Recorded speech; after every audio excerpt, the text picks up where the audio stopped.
Hey everybody, Mark Herman, aka LA Bengals fan on most of the major platforms, and I am joined by Sam Snyder of Primetime Sports Talk. Say hi, Sam.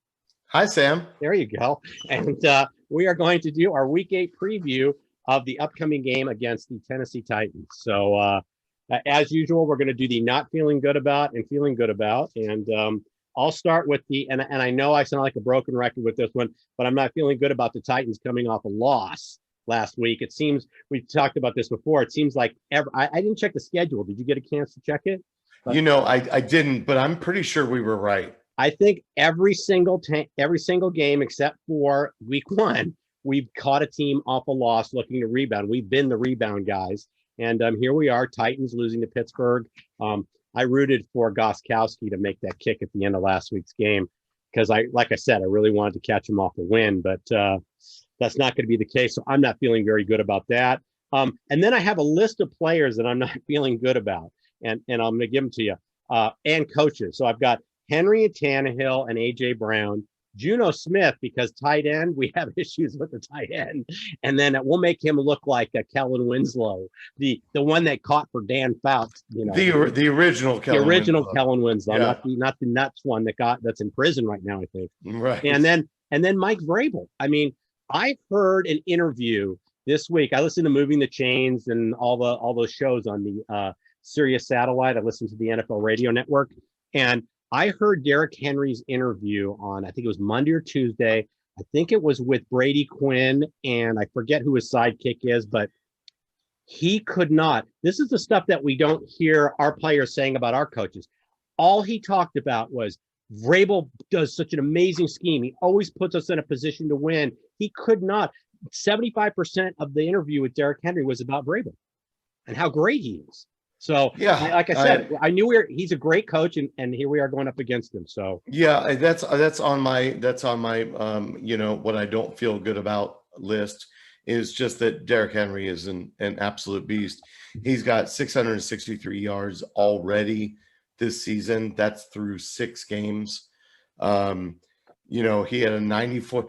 People look at Henry and they're like, well, he probably can't break away. Well, he can.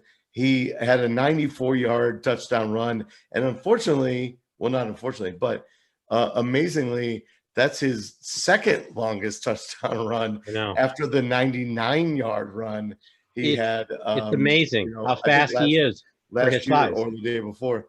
But he's averaging 4.6 yards per carry. He's already got 7 TDs. And we're not amazing against the run, but hopefully with Gino and Daniels in the middle, because that's where Henry rolls. Hopefully we'll be able to at least slow him down. Henry's going to get his. So, it's just trying to slow it down a little bit and try to make it minimal. Right. Well, no, that's it. You try to say, you know what? He's going to get 100 yards. Let's keep him to around 100 yards at a time. Yeah, absolutely. Look at what he's averaging and just try to be below what he's averaging. Well, yeah, because consider that a victory. Thus far, he's averaging 110 yards a game. Then try to keep him at 100 yards and a touchdown. Yeah.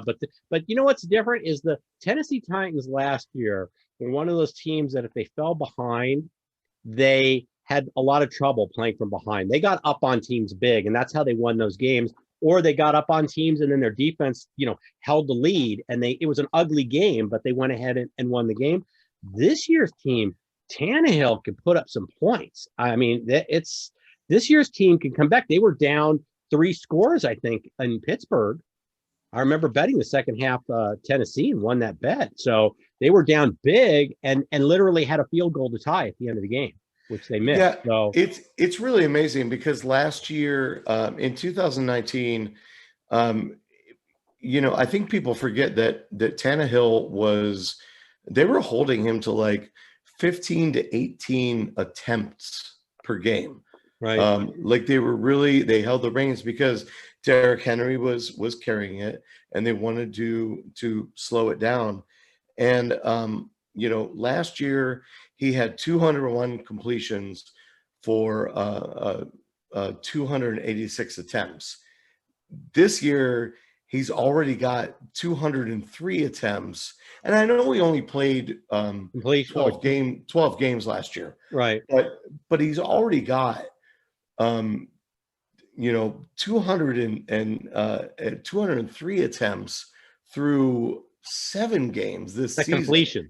So they're attempts, but I mean, he's going to hit the completions that he had 201 last year. He's going to hit that by week 8 of this season. And they're really kind of, last year they were very careful with him. This year they're kind of cutting him loose, and he's played phenomenally. On a side note, I have a friend who's a Jets fan, and he points to Tannehill as the reason why he hates Gase. He said, Gase got the job in New York because Tannehill's best season was under Gase, and he's saying, look, he held Gase back. I mean, he held Tannehill back. Tannehill got you a better coach, and Gase never got that out of Tannehill. But we hear that all the time, and Tannehill did okay in Miami, but it's not like he was setting the world on fire. No. And we keep hearing this all the time, and I'm like, well, I mean, what really did Gase do that much? No. He's a quarterback whisperer. Now you look and you look at how he's wrecked Darnold, and you look at and you kind of go, wait a second. So that was just a side segue. I'm sorry we squirreled off into that segue. Yeah, well, and he's wrecked Arnold enough that Tyler Lawrence is probably faking a COVID positive test so that he can avoid the Jets. Well, he's actually Trevor Lawrence hasn't said, but there have been people that have encouraged him. Lawrence, they've encouraged him to stay in college if the Jets have the pick. So yeah, I saw that too, but he tested positive today, and I was like, man, how much of this is just to avoid the New York Jets? I don't know. We'll see. So so that was my other thing. So Vrabel and we went through the different players. Our O-line. I mean, we can go through the injury report, and it's not pretty. It's not pretty. It's actually, usually I can get both teams on my iPad screen, but I can barely just get all of our guys on. But when you go through the offensive line people, Bobby Hart didn't practice. Trey Hopkins didn't practice. Jonah Williams didn't practice. And Jonah's, the fact that we went and got Finney and we're looking to sign Spain, that tells me that these injuries are big on Hopkins and on Jonah Williams. And then I'm trying to say, Michael Jordan, he was a full practice. That's the only bright spot on the offensive line. And we won't have Finney this week, right? I'm not really sure how long he has to, whether he has to go through COVID protocol just to make the team, or whether it's okay because he was already on a team. I don't know. Because he had already had testing. It's only Wednesday, and of course, or it's only Thursday. And you and I do these things on Thursday, and Friday is when the definitive report comes out. I'm actually not sure that we can get Penny. Well, Bell was traded. Bell was traded in the beginning of the week, like Dunlap was, and Bell could not play that first game for Kansas City because he hadn't gone through the protocol. So I'm going to bank on the fact that we don't have Finney. And they've been talking about trades needed to be done by today if you wanted the player for week 9. Right. And so they're saying like if you get it done Tuesday, your player's not going to be available for you week 9. And they even listed out and said, well, the 4 teams, and obviously we're one of them that's on a bye, they don't care. But any other team that's looking to get a guy and use them in week 9, that trade needed to be done by today to have any shot at getting a player. I think it's best for Bengals fans to assume that we won't have Finney. Right. But even if, and part of it is, even if they pass the protocol, they still have to practice. You know what I mean? They still have to know what the plays are. Well, the only difference is that Finney can play center. Right. So he is a player that you can insert right into that. I mean, at center, it's pretty much snap the ball and block the guy right in front of you. Right. So Trey Hopkins has a concussion. Yeah, we're not going to see Again, Hopkins, and I don't think we're going to see Jonah with a neck injury. It didn't yeah, sound like I said when we went after, and we should have gone after these two offensive linemen. We should have done this weeks ago, but we finally, and Spain's not on the team yet, so we don't even know. He hadn't no, even signed. Spain is trying to pass Right, he's got protocol yeah, just in order to enter the facility and sign a contract. right, exactly. That's what I'm saying. So yeah, That's the day and age that we're living in 2020. So I don't expect to see either one of them this weekend, which means, like we talked about in our special video on Tuesday, we're going to be dealing with a really weird offensive line. You're probably going to see, Billy Price at center. You're probably going to see Fred Johnson at left tackle. Bobby Hart, I think, is going to play at right tackle. but it's a knee, and he didn't practice Wednesday or Thursday. I don't think he actually left the game though, which means I misspoke in the other video. But I've got an amazing stat for you. Okay. So that's why O-line is on, and it's every week, but this week especially with all the injuries. I mean, we can't even roll out our half-assed average, below average O-line. We're going to have their fill-ins. There was a tweet the other day where somebody commented about Spain being average, and another person chimed in and said, well, it's still an upgrade. And I said, that's the sad part, is that a below average to average person at guard is an upgrade for us. So of course, yeah, I said on Twitter on one of your posts that Spain doesn't really move the needle for me. But I wasn't saying that he's not an upgrade. I'm way more excited about Finney. Oh yeah, me too. I just wish we had, if we were trying to move Carlos, we should have done it. With that Finney trade could have been done a couple of weeks ago. Right. But we were slaves to the time. And I'll take this opportunity actually to say that anybody that didn't see our episode that we squoze in on Tuesday, because usually we only do the Thursday preview and the Sunday post game. We did a thing on Tuesday because we knew, both of us, that Carlos Dunlap would not be on the team by now. Right. And we didn't just talk about him. We talked about the coaching and the play calling and such like that. So you should check it out. No, definitely. So the other thing I have, so I've got, and then obviously, and I'm not going to get into this too extensively. Our coaches are always a concern for me. I don't know if they've schemed up anything. I just don't know. And then our injuries, like I said, that's and also this is just a personal kind of feeling. We're going to see Jonathan Joseph again. Former players. He's questionable. But he tends to have. He didn't practice, but it was with illness, not an injury. So sounds familiar. Well, but it's not COVID because he'd be on the COVID list. So it's got to be, It just sounds familiar to a Bengals fan. I think. I know, but I just, we think about, Vigil getting the fumble in week 1. It's right. We have this history of guys. Jonathan Joseph always had good games against us when he was a Texan. Our former players always seem to bite us in the ass. So we do have JJ possibly returning this week. So that's what I have on my not feeling good about list. The highlights. Is there anything I missed, or do you want to comment on what I? No, I had Derrick Henry. I jotted down that Tennessee has 12 takeaways this year, but Joe Burrow had a presser today, or maybe it was yesterday, where he talked about them being opportunistic.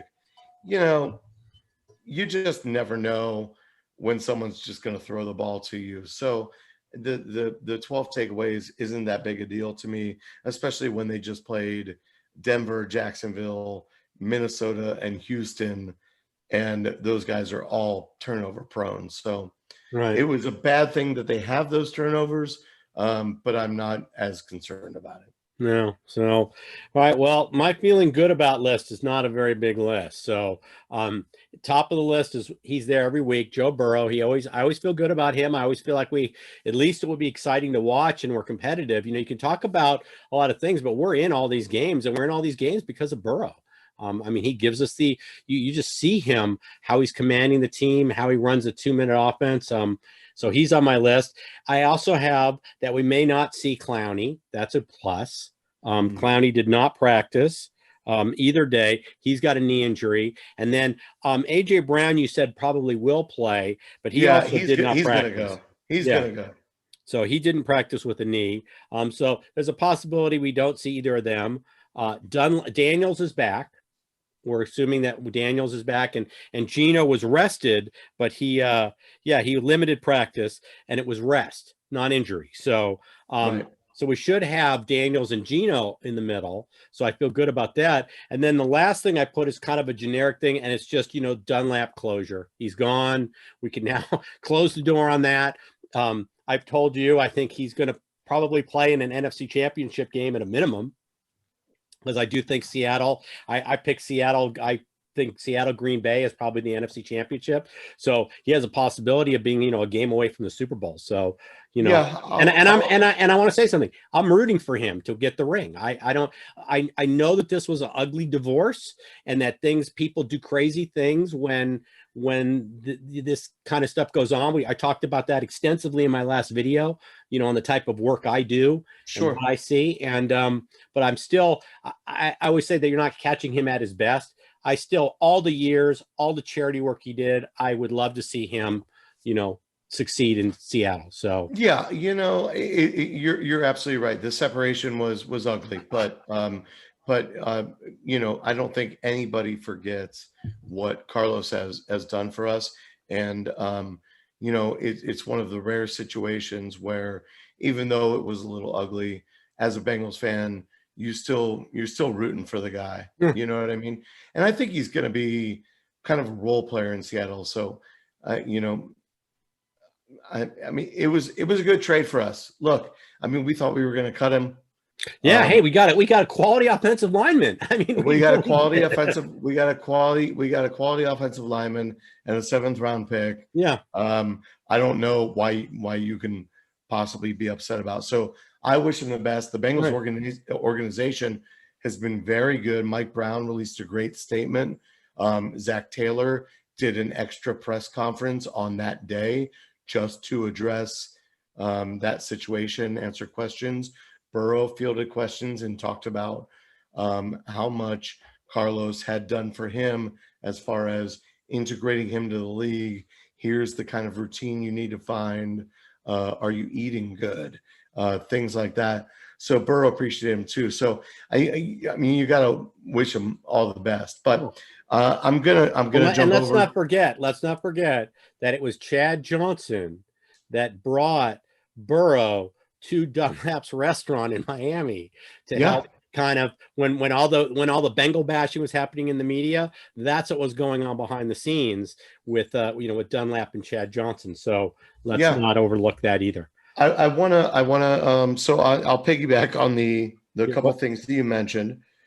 First of all, the stat that I was going to mention earlier, amazingly enough, in week 7, Bobby Hart was rated our top offensive player. It makes me question the PFF rankings. That makes me think that and some people can take or leave. Some people can take or leave PFF. I understand that, and that's proof of why you would do that, because you'll see players who go, you didn't have that kind of game. Like when they had Von Bell rated and Mackenzie Alexander rated really poorly. And we talked about how great and how timely, because one thing that the PFF numbers don't take into account is situational football. So you make a big play and PFF doesn't say, wow, that was at a really critical part of the game. Let's give you bonus points. It doesn't do that.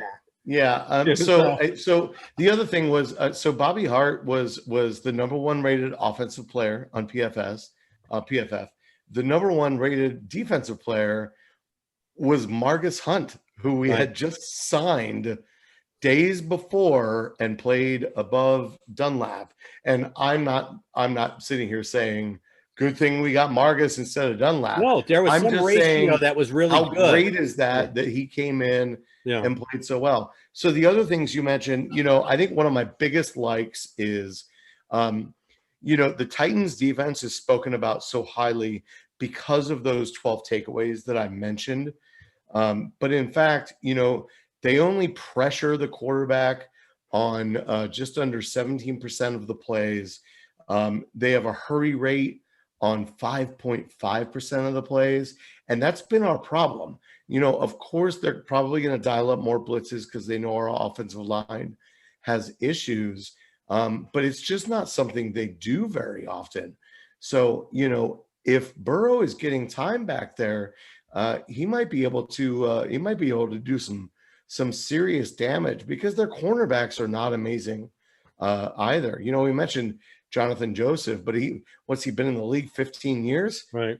You know what I mean? I know, somebody like Mike Thomas, or as I like to call him, Otra Thomas, because Right. he's not Michael from New Right. Orleans. He's not the good Michael Thomas. Well, the more famous Michael Thomas. Well, but he's been coming up with really good catches for us, and he's a sneaky guy. We talk about AJ and Boyd and Higgins, but someone like Mike Thomas that gets out there, or your boy Auden Tate. Yeah.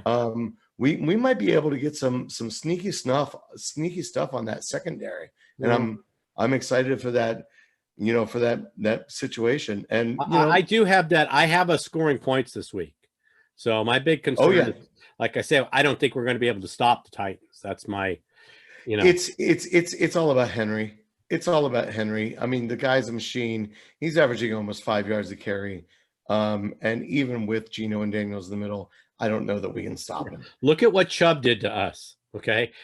Henry, it's like Chubb on steroids. So it's I just, in my opinion, Henry has, Joe Mixon has the second best stiff arm in this league. Right. And Henry is number one. Henry's number one. And there's a large separation between the two because Henry will just tell you to sit down. Right.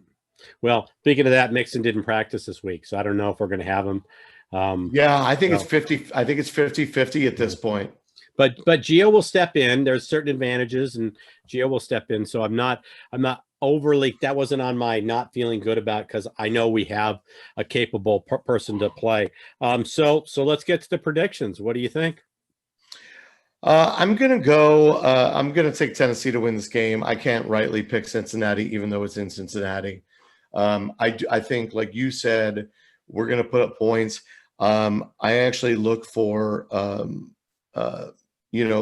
Tennessee is allowing a lot of yards per game. You can look it up. Right. Like I said, it's the turnovers that's making their defense look really good. They're giving up a lot of yards a game, and they're giving up a lot of yards a game in the run game. So whether it's Gio or Joe, I think either one of them could do very well. I think Tennessee at the end, I mean, they're 5-1. They're more seasoned. I think they come out on top. I've got it, Tennessee 34-27, which, even though it's close, says to me, bet the over 56. Absolutely. I'm all over the over, and I'm going to be looking at propositions to see what Burrow's yards are. If it's 295, 300, I'm going to be on that. I mean, I'm going to look at different things. I'm going to look at Gio's propositions as well. But I actually had a really similar score. I like 27. I always 4 touchdowns is easy. Anybody can go 28. It's 4 touchdowns. No, I think there's I'm going 3 touchdowns and 2 field goals. So I had 27 also, and I had 31. I had 31-27 Tennessee.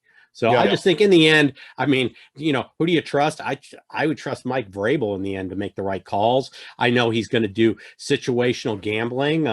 He'll go on 4th downs at different points in the game. I just, like I said, and they're better offensive line.